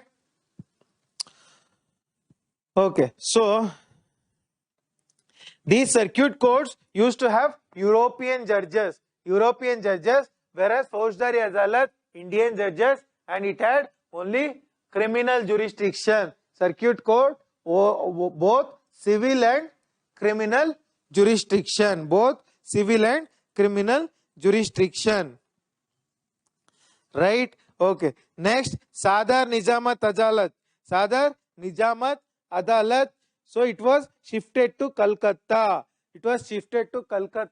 And so this Nizamat Adalat is this higher body. Sadar Nizamat Adalat. It was shifted to Calcutta and put under Governor General. It was put under Governor General. So next, District Diwani Adalat. District Diwani Adalat was placed under District Judge. It was placed under District Judge. Okay. Next, a gradation of civil courts was established. He establishes a proper civil court system in the civil court. What is the proper gradation? First, Munsif Court. Munsif Court, first level. Next level, Registrar Court. Munsif Court, Indian judge. Registrar Court, European judge. Registrar Court, District Court. District Court gets established. That is your Sadar, the District Diwani Adalat. Next, 4 circuit courts. Above this, 4 circuit courts, European judges. This is the civil court system established by Cornwallis. And also he gives a Cornwallis code. Very, very important. Cornwallis code was given by Cornwallis. What is this code? It separates the revenue and judicial administration. It separates the revenue and judicial administration. Reforms under William Bentinck. So again, William Bentinck, what does he do? He abolishes the circuit court. Circuit courts was abolished by William Bentinck. So he sets up Sadar Diwani Adalat and Sadar Nizamat Adalat. Again, Sadar Nizamat Adalat, Sadar Diwani Adalat gets established, which was earlier abolished. Next, now here what happens? Earlier Persian language was used in the courts. They used to talk in Persian. Now it was actually English. English was replaced as the Persian in Supreme Court. Lower courts, here it was Persian and also local language.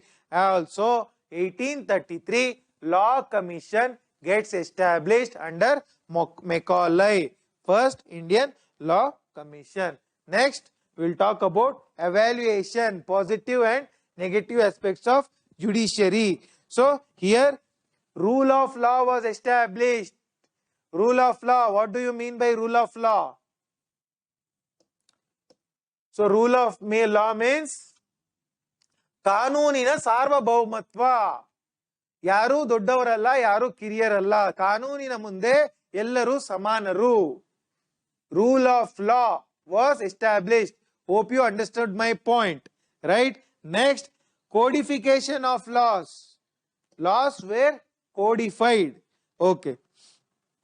Next, European subjects were brought under jurisdiction. So what happens? Earlier European subjects were not under jurisdiction. Now they were brought under jurisdiction. Next, government servants were made answerable to civil courts. Earlier, government servants not answerable to anyone. Now they should answerable. Next, what are the negative aspects? The system was expensive, lot of expense. Next, there was lot of corruption. Corruption was there. Justice was delayed. Today, more than 3 crore cases in Indian judiciary. So the reason dates back to British time.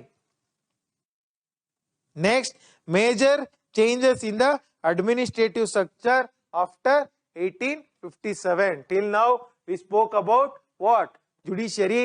Now we will speak about administrative structure. New stage of colonialism.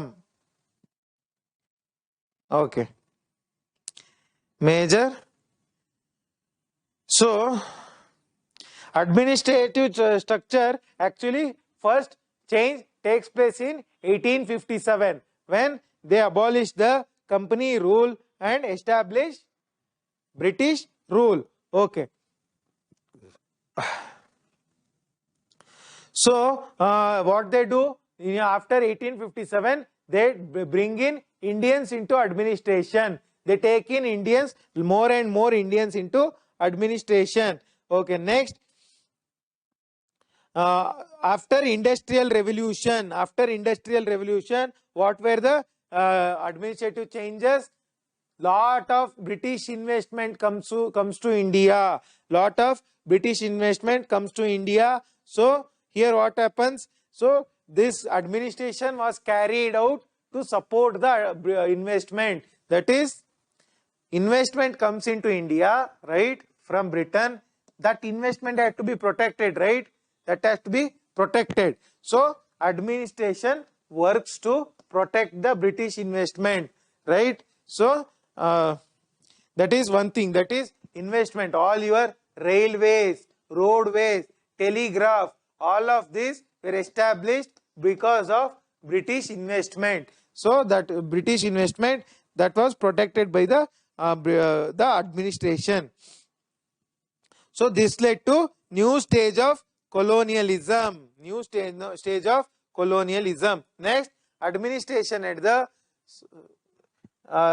central, provincial and local levels. So central government Act of 1858, the rule was transferred from company to British, right? Okay. So here what happens? The government of India was the name of Governor General was changed to Viceroy, and also there was a Secretary of State. Later on, 1861 Act, Viceroy Executive Council was expanded. Okay.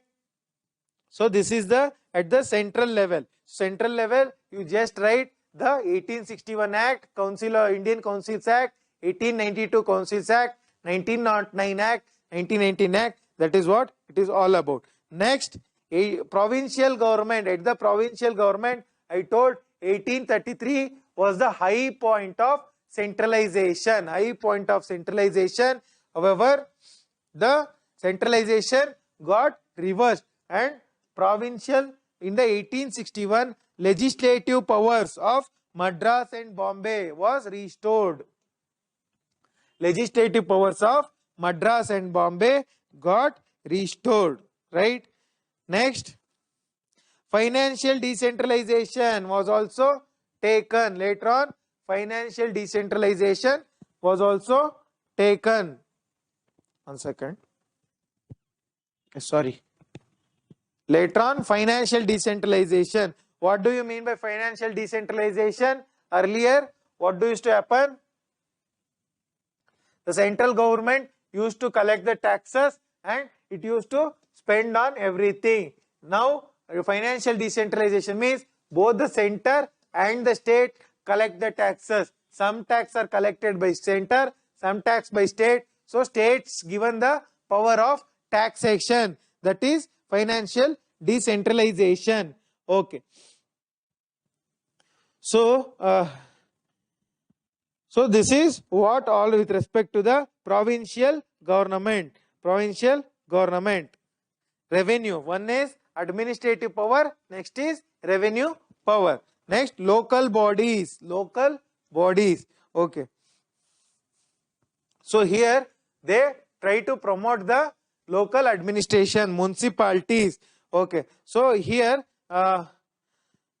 local services like education, health, sanitation, water supply, these were actually under the local bodies. Local bodies means today's panchayats and municipalities. So these were under the local bodies, right? Next, so decentralization. See what happens, the power will be in the center, right? So and also in the states, right? If the states states get divided into local bodies, many local bodies and municipalities, right? So that is decentralization. That is power from the center is going via to provinces to the local bodies. This is decentralization. Centralization, decentralization, right? Okay. Next, why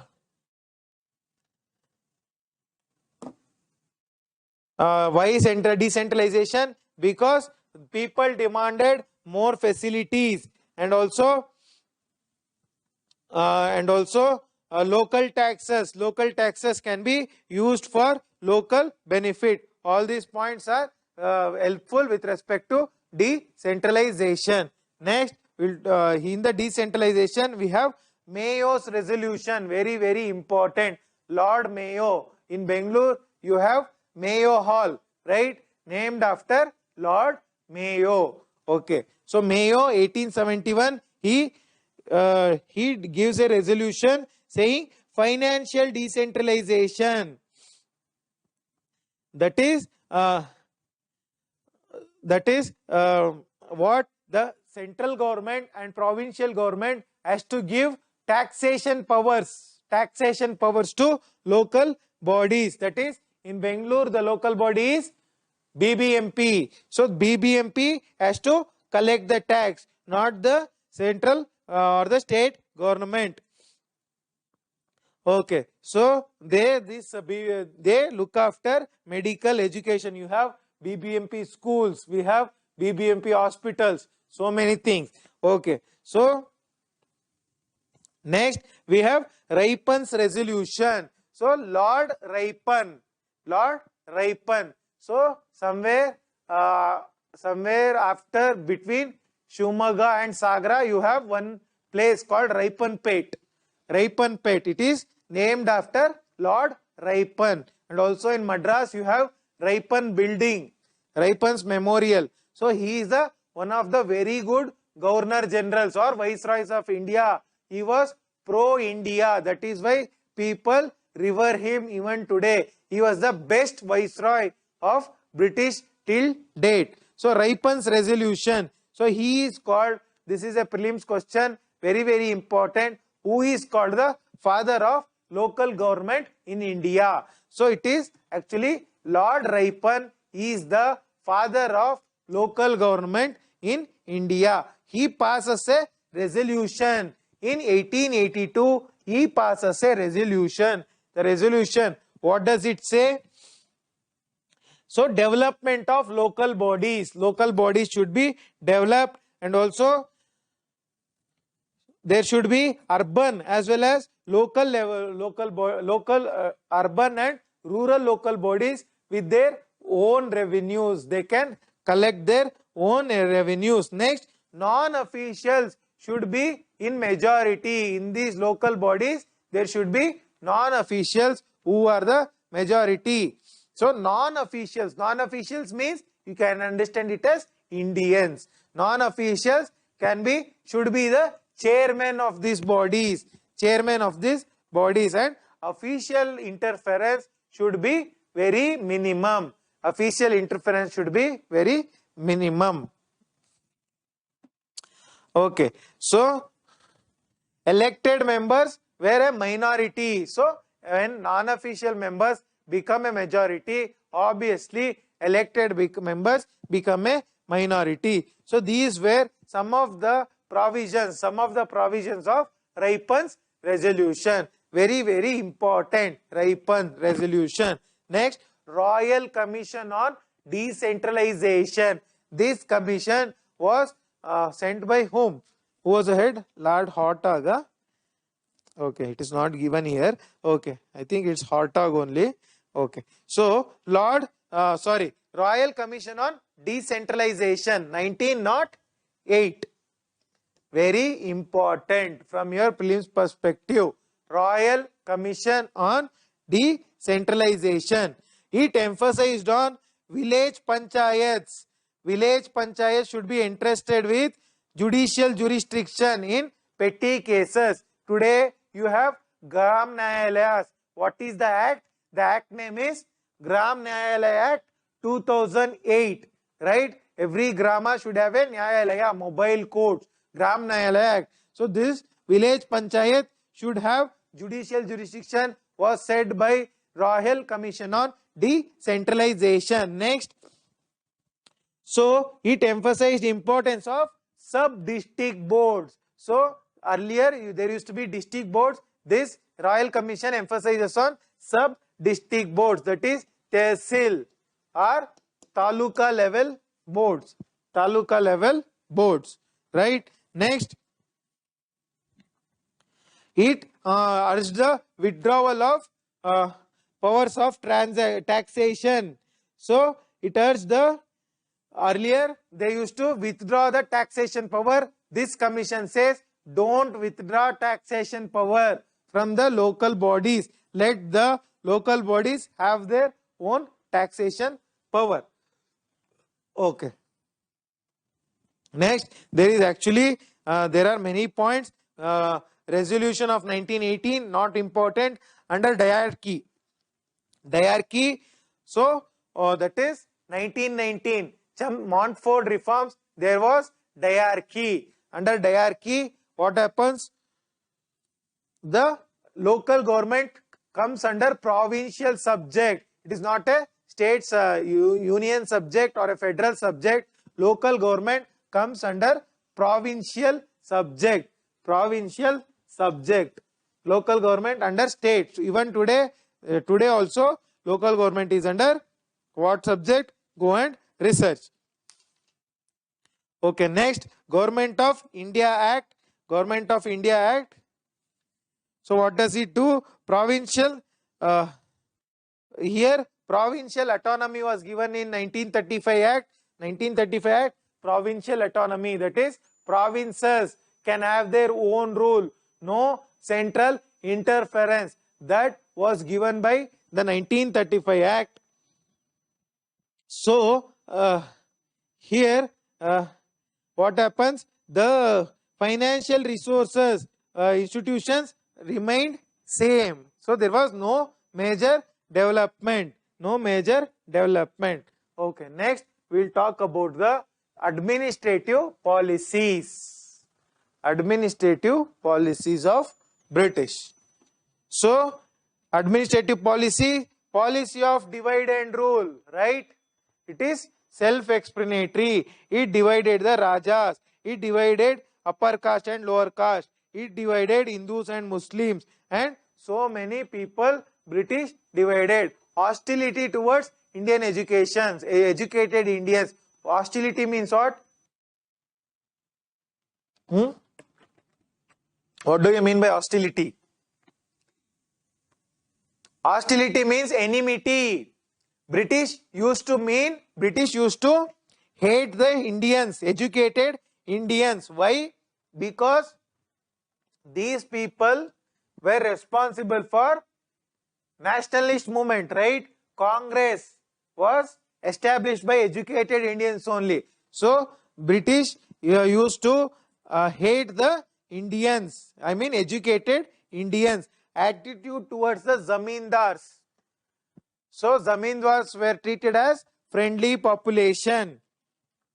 Friendly population, right? Because they were actually supportive of British, so they were called as friendly population, especially after 1857. 1857, what happens? Lot of zamindars lose lot of land and they protest against the British. Later on, they become the friends with British. Next, attitude towards social reforms. Again, till 1857, they were pro social reforms. After 1857, they turn against the social reforms. Underdeveloped social services, that is education, health,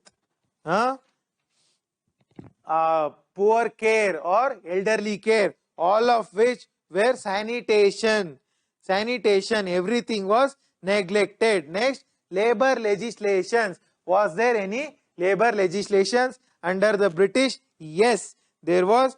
Actually, what happens? The Industrial Revolution in Britain happens between 1760 to 1840. First Industrial Revolution, right? So because of Industrial Revolution, there actually the conditions of work was so in the Industrial Revolution, the conditions of work will be very bad. So the poor Indians, factory working conditions were very dangerous. Plantation working conditions were very dangerous, right? Okay, so there will be actually two factory acts, Factory Act of 1881 and Factory Act of 1891. What are the provisions? Factory Act of 1881 says that children below 7 years cannot be employed. So till then, even small kids, 5 years, were employed. Factory Act 1881 says that the minimum age is 7 years for children to get employment. Working hours for children 9 hours, 7 to above 7, 9 hours, and children get 4 holidays per week. Okay. Next, 1891, minimum age. Another act comes, minimum age 9 hours, 9 years, right? And working hours to children 7 hours, 7 hours per day. And also weekly holiday for all. Earlier, no holiday for everyone. Now, weekly holiday for all persons. Next, restrictions on the freedom of press. So here the British actually treat the press, which is the first Indian newspaper, Bengal Gazette, also called as Calcutta General Advertiser by James August Ike. So he is the founder, right? So British actually treat the newspapers as enemies. So in 1935, Metcalfe, Metcalfe. So he is a person, he liberates the press. Means he opens the press. Restrictions were removed. So he is called, the Metcalfe is also called the liberator of Indian press. Who is the liberator of Indian press? It is Metcalfe. So Lytton imposes many things. Lytton brings in the Vernacular Press Act. I will discuss it later. Vernacular Press Act, and also that is the development of press. And next, white racism. So British used to do racism against black Indians. Next, we will discuss the revenue policy. So agriculture. So agriculture revenue means during that time, no service industry, no manufacturing industry, it was only agriculture majorly. There was trade was there apart from agriculture, right? So here, since ages, agriculture has been the main occupation of Indians, right? So agricultural revenue was the main system. So Warren Hastings adopted the Ijaradari system. Ijaradari system. So what is this Ijaradari system? So they hire some contractors. They hire some contractors and they give the work of revenue collection to the contractors. So the contractors can collect any much revenue, how much of a revenue they want, but a fixed amount should be given to the British, right? So how the contractors were hired? Whoever says I am going to give the highest amount to the British, they were given the Ijaradari, Warren Hastings. Okay. So here extortion, because of this system, peasants were oppressed. Too much money was collected. Next, so here there was too much money was collected and British peasants go into penury. They become poor and poor. Next, permanent settlement. So who establishes the permanent settlement? Lord. Okay, here what happens first? Actually, it evolves during Lord Hastings, but later on Lord Cornwallis set up a committee on this issue. Okay, so here Lord Cornwallis, what does he do? He divides the land into areas where permanent settlement was promulgated. So he divides the land and gives it to zamindars. The lands are given and they it covered 19% of British Indian territory. So it was introduced by Lord Cornwallis, not Wellesley. Okay. Next, the zamindari. So what are the features of the zamindari system or permanent settlement, also called zamindari system? So 10-year settlement of tax was made with the zamindars. To be paid was 10-year contract. 10-year contract was signed. So that fixed amount the zamindar had to pay to the British. Okay.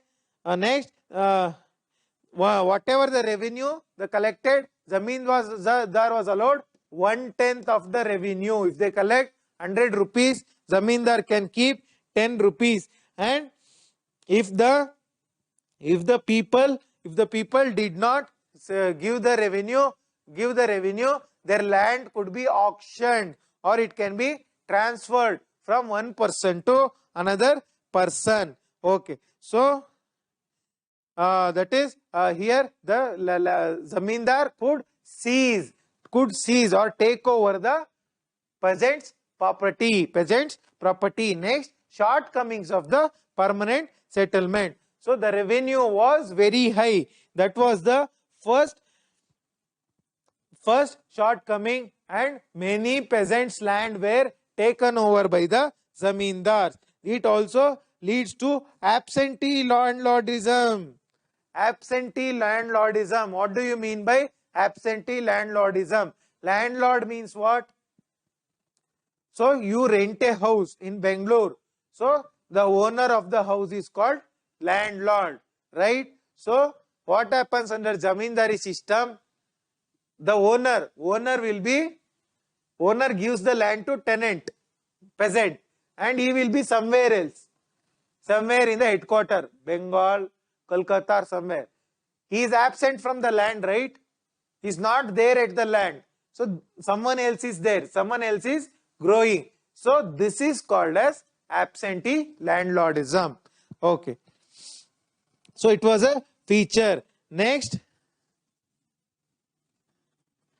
So this was next, high rates. So because they divide the land. So because of high rates, they divide the land into multiple pieces. So many pieces, so much high revenue. Next, zamindars used to, they used to give pattas.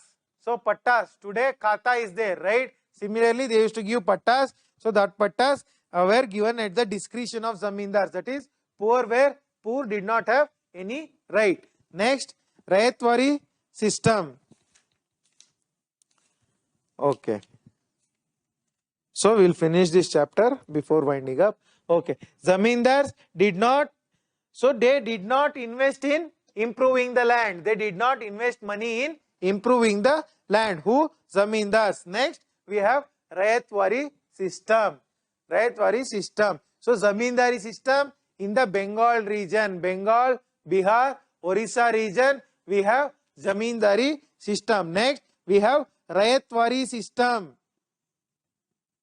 So Rayatwari system where? South India. Mahalwari system, Punjab region. Rayatwari system, South India, Madras region. So here, who is the father of Rayatwari system? It is Thomas Munro. Thomas Munro. Okay. So here Rayatwari system. So here Zamindar used to collect the revenue and give to the British. In Rayatwari, the British collect the revenue directly from the farmer. They collect it directly from the farmer. Okay. So here the tax was 1/3. So you suppose you produce 100 rupees of crops, 33 rupees go to British. That is the taxation. Okay. Next,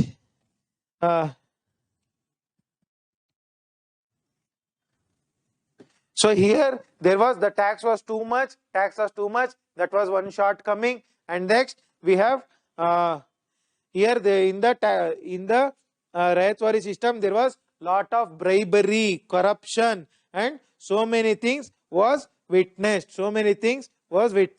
Next, okay. Next we have what are the features? Let us discuss some features of Rayatwari system. Okay.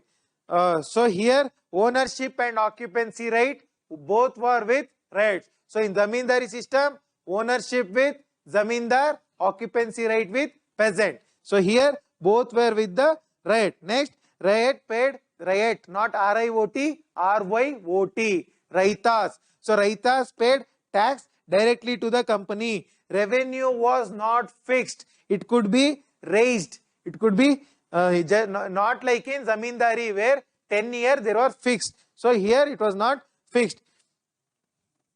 That is non-permanent settlement. Next,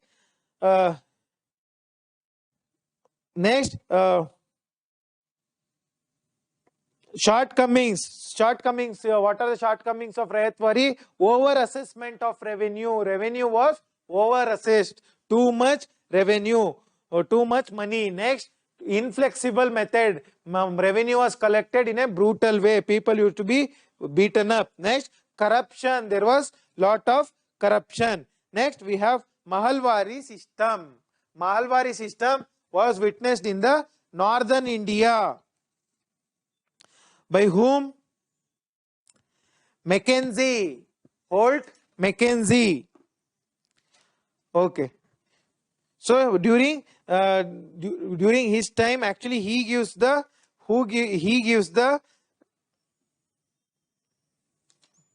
he gives a report. He gives a report to the British, and actually what happens? It is a complex method of survey, high revenue demand. So it is a complex method compared to Zamindari system, right? There, whether the land is occupied, land is grown or not grown, then also revenue had to be given. Okay. So here one person, Martin's Bird, not important. So he is called the father of land settlements. So it is Holt Mackenzie who is the father of Mahalwari system, right? Holt Mackenzie. Next, so Mahalwari means every village, Mahal. Every village were considered one Mahal, and that village per headman was responsible for collecting the revenue and giving the revenue to the British. Okay, so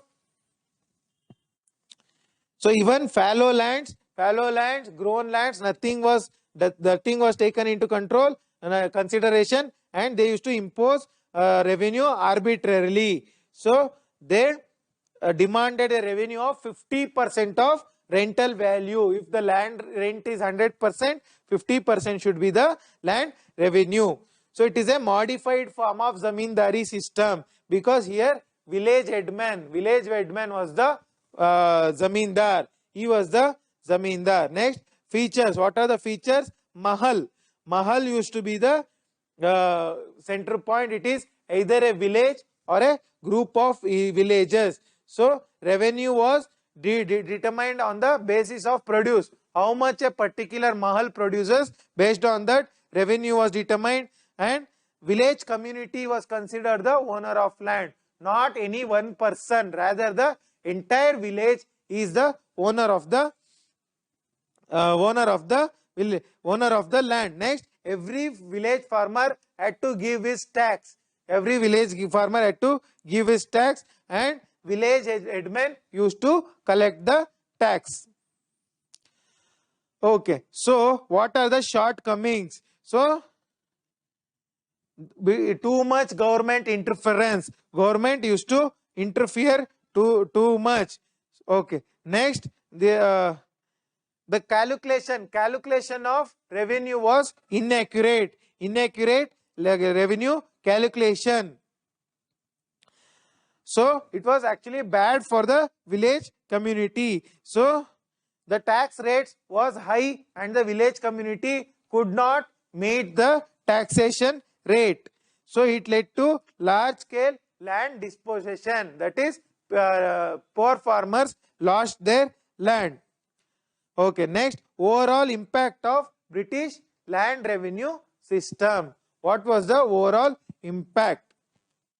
So Mahalwari system was under 30% of area, 30% of India under Mahalwari, 51% of India under Rayatwari system, and the remaining percentage was under Zamindari system. That is approximately 19% under Zamindari system. Okay, so the Zamindar had a permanent right on land. So here the next change is, earlier land was not measured. After British came, land became measurable. So village community. So there was actually, under Mahalwari, there was fight among the villagemen. So that is not very important. So village artisans became jobless. There was joblessness. Okay. So this is what is the evaluation of the Mahalwari or the British land revenue system. If there is a dispute, the dispute had to be taken to the court. In the court, there used to be lot of legal fees. That is also a shortcoming. Next, British social and cultural policy in India. So here, social and cultural policy, we have industrial revolution. So industrial revolution, what happens? Modernization. See, industrial revolution happens, right? So once industrial revolution happens, factory produced goods comes. Who buys these factory produced goods?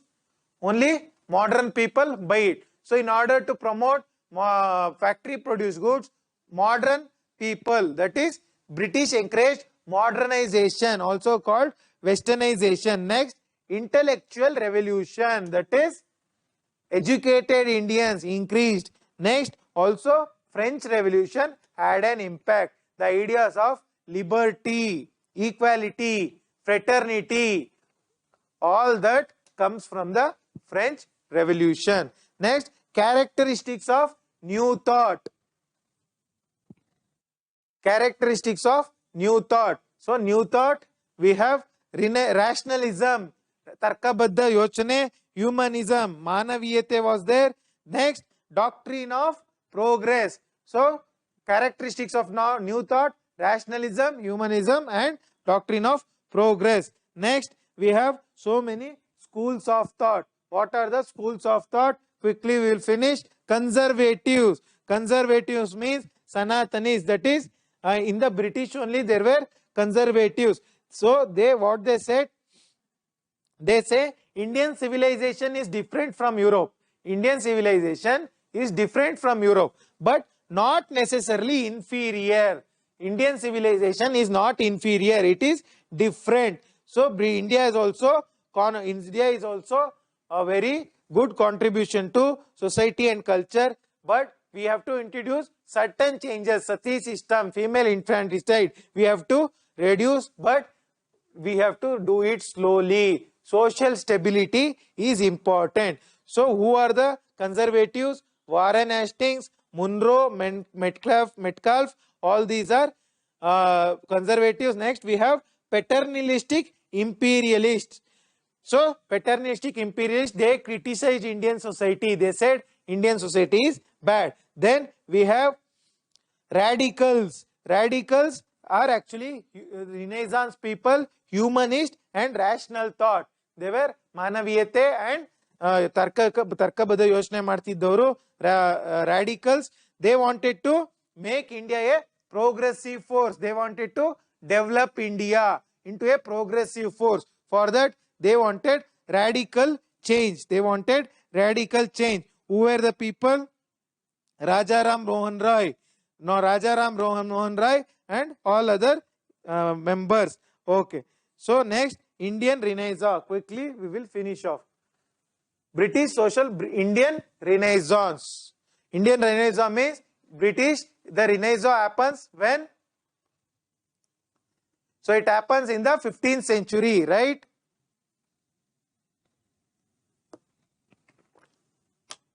So similarly, Indian Renaissance, social and religious change. It happens due to Ishwar Chandra Vidyasagar, B.M. Malbari, Rajaram Mohan Rai.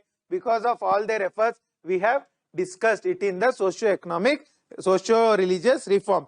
Dilemma before the government. So government, whether it should support socio-religious reforms or should it not. Actually, government supports a policy of colonial modernization. We have to modernize India, but we should not oppose the upper caste. So this they call as colonial modernization. Role of Christian missionaries. What do Christian missionaries?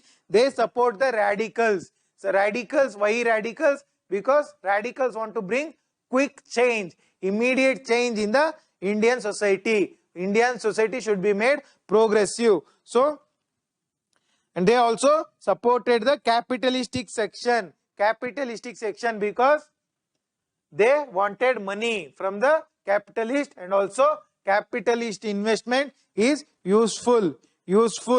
That is British Christian capitalist. Why did they invest in the Christian missionary? Because once people get converted to Christianity, they will buy British made goods. They will get attracted to British made goods. Next, British retreat. British retreat, 1858 onwards, British stopped the socio-religious reforms because it backfired. Why did it backfire? Certain sections of Indian population, they opposed the British, right? So that is why the orthodox sections, the Sanatanis opposed it, upper caste, and the British retreated. British policy towards princely states. What was the British policy? So British policy was internally they had the princely states could rule themselves. External control was by British paramountcy. It is called British paramountcy. So they were used as a bulwark of British Empire. So after 1857, annexation was abolished. ಯಾವ ರಾಜ್ಯಗಳನ್ನು ತೆಗೆದುಕೊಳ್ಳಲಿಲ್ಲ. and they were treated as friends. So later on, Crown adopts the policy of Kaiser Hai Hind. Crown adopts a title called Kaiser Hai Hind.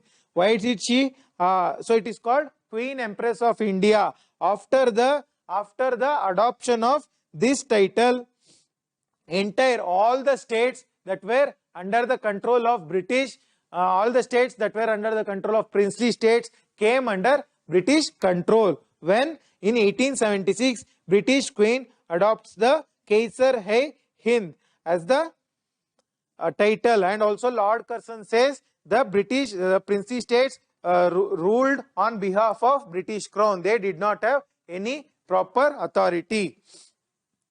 So also apart from this, we have British also developed railways and everything. Next, British foreign policy in India. Today's last topic, British foreign policy in India. So actually, there many places they go into conflict. Many places they act as friendly. So there was many contradictions. Afghan they opposed, Sindh they opposed, Burma they opposed, Tibet they opposed. So there were many conflicts with neighboring countries, right? So what was the aim of foreign policy? So the aim was to protect Indian Empire. Indian Empire was a profitable empire for British. So to protect it, they designed their foreign policy, and also to extend their commercial and economic interest.